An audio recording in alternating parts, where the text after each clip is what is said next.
story.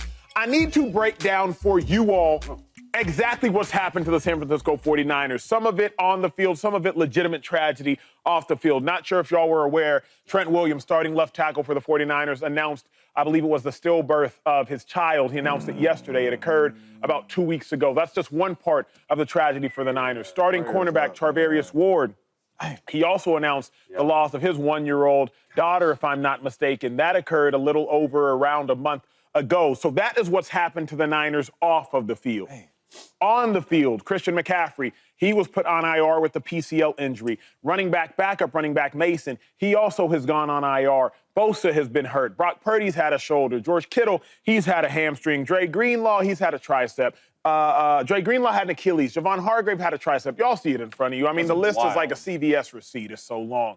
So the Niners have had a lot go wrong for them this season. They've had injuries. They've had health. They've had family tragedy. So much has gone wrong for the Niners. But in football, again, obviously, you can't point to what's gone wrong. You got to figure out why it's gone wrong. Shady, you played the game for 12 years. You won 2 Super Bowls. You played for some really good teams. On occasion, you had a bad team here or there.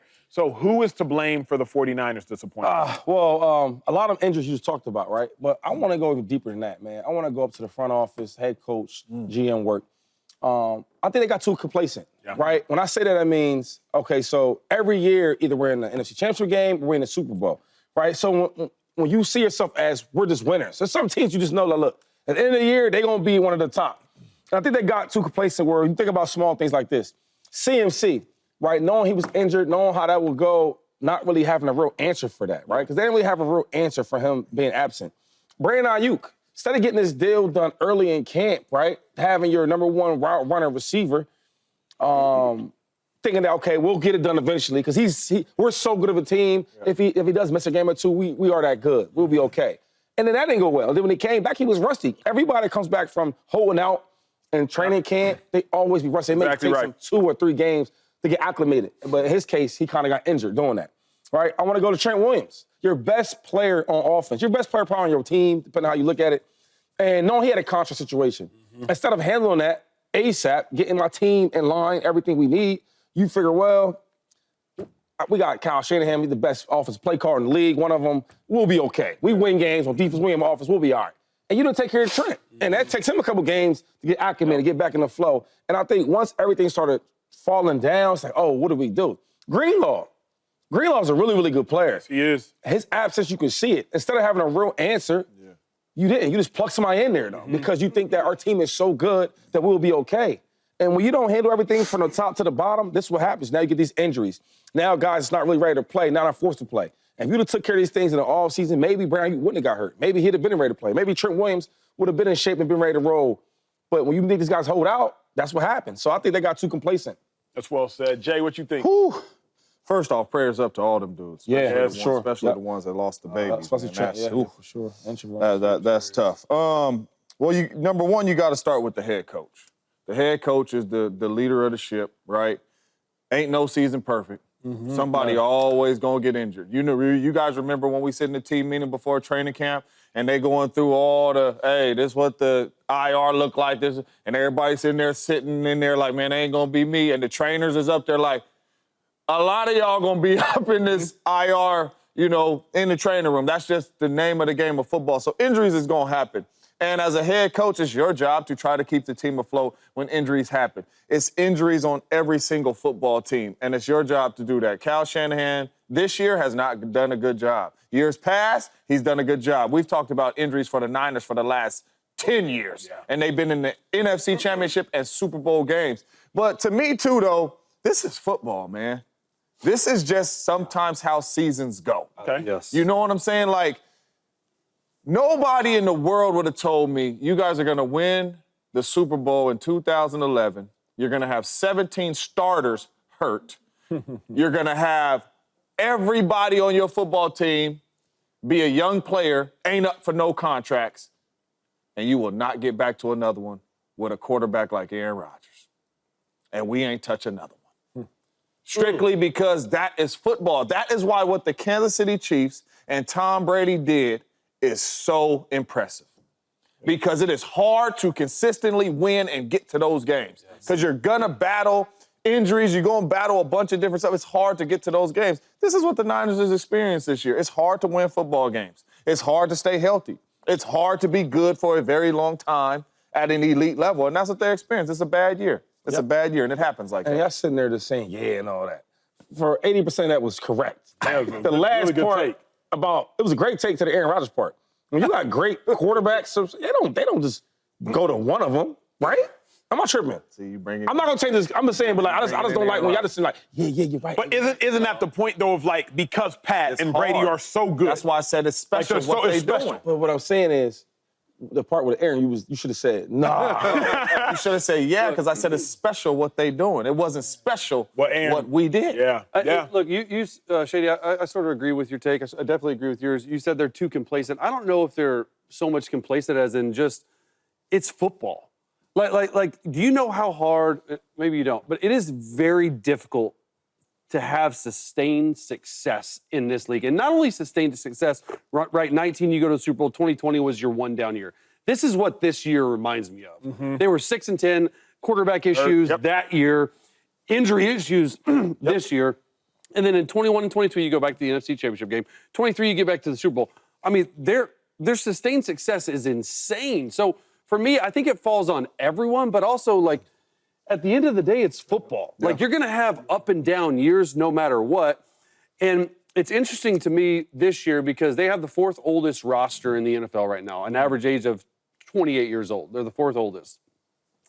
You look toward next year, it's like, what are they going to look like, right? Like, we know what went wrong this year. It's just like, in my opinion, it's football. But you look toward next year, right? The vibe, like, it's going to be interesting to see how they handle it this offseason. And it just seems this year's like the vibes are bad. From you didn't even say Ricky Pearsall got shot.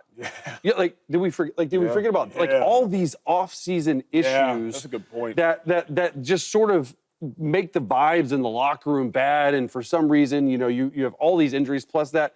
That's what I blame this season. I don't blame it on one person, right?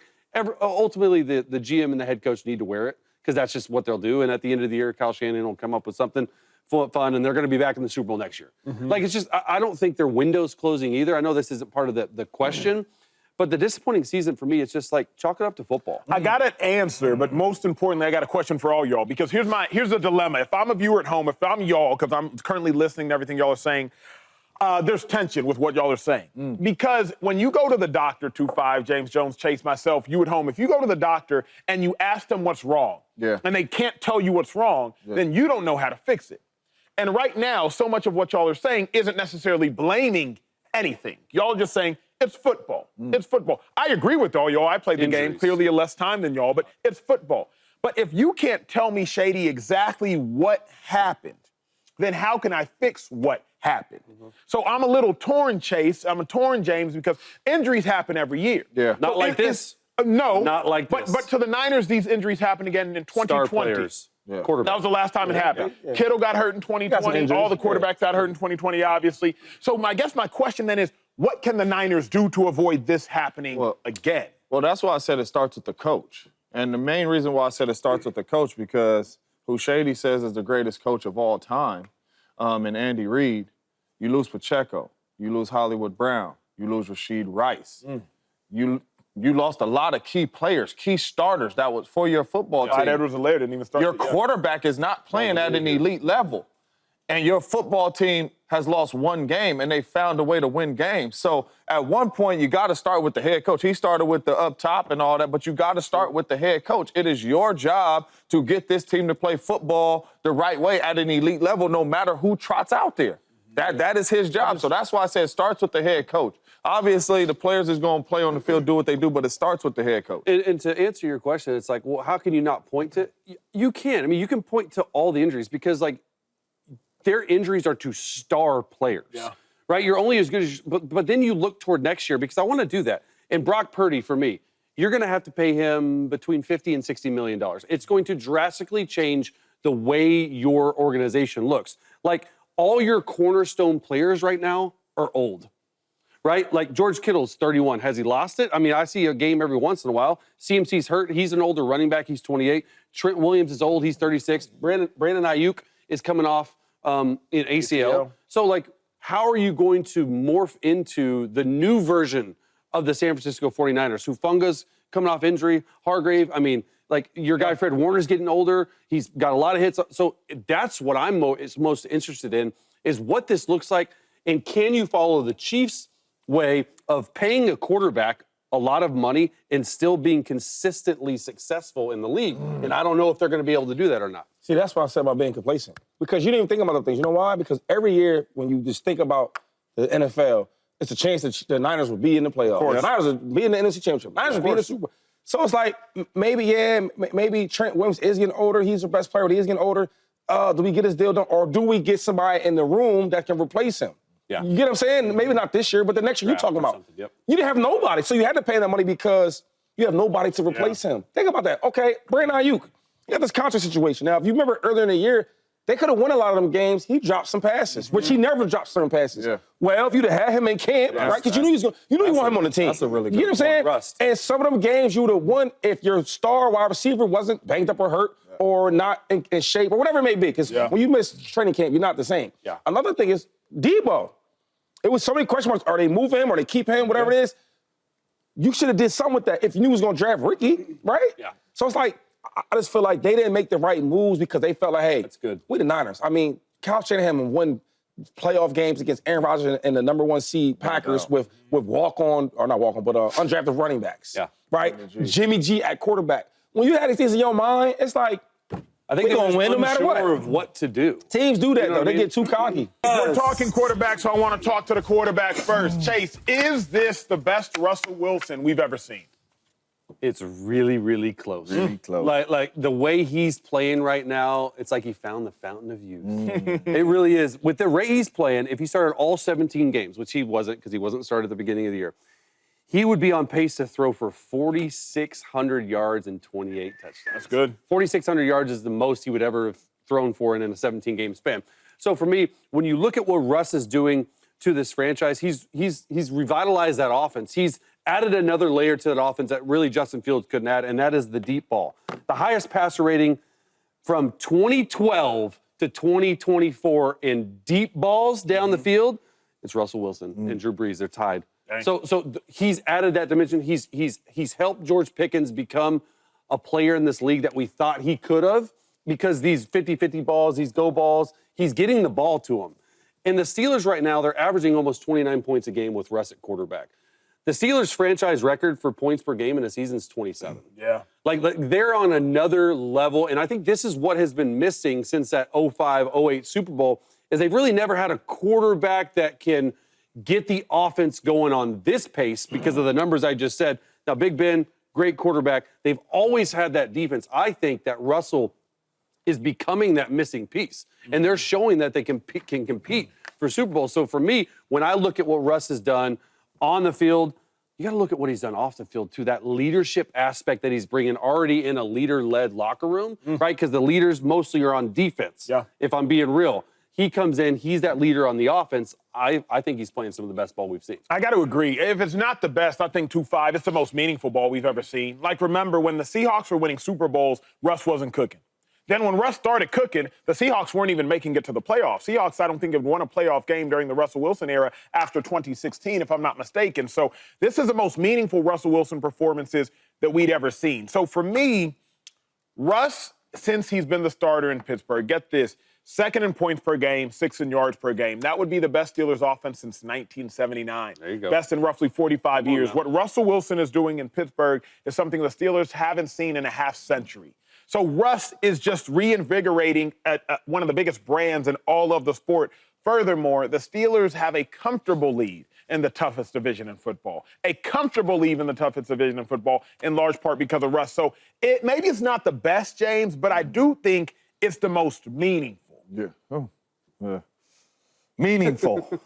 It's the most meaningful if they win a championship, because he's won a championship before. So if the Pittsburgh Steelers go win a Super Bowl, then it's the most meaningful. But I can't say it's the best, Russ. Now, I do believe it's the best Russ we've seen in the pocket. Oh. Russell Wilson in this pocket, I believe this is the best we've seen him. But the Russell Wilson in Seattle, danger Russ, that we was used to seeing, he don't come off the field on no read option. Russell Wilson was like that. Russell Wilson was a game changer. We named him the nickname Danger Russ. Because I think he named himself that. the world named him Danger Russ, the way he played and closed games out with his legs, with his arm. Like, Russell Wilson was arguably one of the best runners of knowing when to run. Exactly right. When to get out You of know the what I'm pocket. saying? So he never came off the field strictly because he can make plays with his legs and his arm. Now, I will say, watching him in the pocket, because he can't move like the old Russ, he looks a whole lot better than he Playing did fast. when he was dangerous. But I cannot say this is the best Russ we've seen. Russ in Seattle had 40 touchdowns. He was making plays with his legs, his arm. You smiling because you know. He was like Russ that. ran for 800 yards in the season. You know bro. what I'm He led saying? the He team was in like rushing. that. So I can't say this is the best good Russ, point. but this is a really good Russ. Russ especially right now from inside is the pocket. ball. Yes. Chase, give me a Sierra song. Goodies. It's like, I heard Russ, I hear Sierra. It's like, Sierra, Russ. Listen, 1-2 step. I ain't gonna lie, though. He's playing well. He's playing phenomenal right now. And I was a believer since day one. Yes, you right? were. I ain't jumping on this bandwagon. I've been saying, put Russ in the game. Stop playing with Justin Fields. But this ain't the best Russ we ever seen. Yeah. Russ got a championship. do. Yeah. We talking about some yards and some wins compared to some confetti dropping down? What are you talking about? As much as we want to love the Legion of Boom and Doom and all that, because they was nice, they don't win that without Russ. I just talked to Marshawn last week. We interviewed him and all that. We talking, and he was phenomenal. Yeah. All decade running back like myself. No doubt. They don't win that without Russ. Yeah. So yes, he's playing well and he's playing great for the Steelers, and I'm happy he's balling out. But comparing him back then and now, I don't keep them stats. Yeah. We as quarterback, I want them championships and them rings, and that's what he did over there in But Seattle. wouldn't you only have suggest, one. though, like, back in Seattle, right. back, Another one, though. Yeah, you went Come on, to man. like back in Seattle, though, people suggested that Russ wasn't the catalyst for the success. You can't do that with this Steelers team. Like, you could watch the tape when Russ was in Seattle and you could say it was Bobby Wagner, it was KJ Wright, it was Marshawn Lynch, it was Richard Sherman, it was Earl Thomas, it was Cam Chancellor. This Steelers team, you can't even dare fix your lips to say it's not Russ, which is what several people, his teammates included, were saying. Man, you can't argue that like debate with people. Like, oh, well, who cares who what guy was? It was all of them. And once you're a champion, you can't take that away from nobody. He's a champion. Yeah. And like I think over the years, you see the defensive players speaking out on it. I think some of that they felt like, hey, we had more to do with it than the quarterback. That's not how it works in the NFL. This freaking bum quarterback's getting paid $55 million for a reason. When you're the quarterback of a championship team, you did that. And your players could say that, but do we agree that he's a future Hall of Famer? Oh, he's put himself. He put himself in that position. Right? I think he is. I think he is, based on what he's been doing, his sustained success in Seattle. But I say that and then success this year. But I say that because who cares what your teammates said? Like if you're a future Hall of Famer, you're going to get remembered. You are the catalyst as a quarterback. Yeah. Yeah. I know one thing. They got a defense over there too, playing at a Very high level. Russ But has they're carried, winning. They're winning I know a couple Russ games has, in shootouts. Russ has carried them a couple shootouts, but they did beat the Ravens with 6 field goals. What up, YouTube family? Welcome to the facility. Thanks for watching, and you better be sure to hit that subscribe button if you want to get more highlights from the show and all of our exclusive content.